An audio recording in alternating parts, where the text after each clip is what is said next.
To begin the alignment process, place the main frame on the floor next to the vehicle. Align both rim tabs to the rim edge. These are adjustable to any size rim. Position the measuring plate onto the main frame and center the plate underneath the radar sensor. The plate adjusts to any size vehicle. Each line on the plate represents the center line of the vehicle. The RSA unit is adjustable to any height sensor. Align the RSA unit flush against the sensor. The next step is to measure using the protractor. Align one arm with the center line of the vehicle and the other arm to the RSA base. This sensor angle is 31 degrees horizontal in relation to the center line of the vehicle. Measure vertically using the digital inclinometer. This angle is 90 degrees vertical. Compare these measurements with the other side.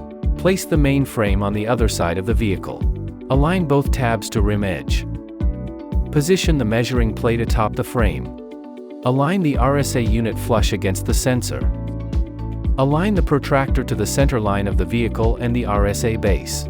Factory specs on this vehicle should be 31 degrees.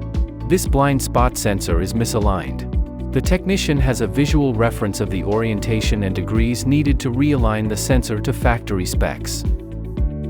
Everything needed to measure and align your blind spot sensor is included in this kit.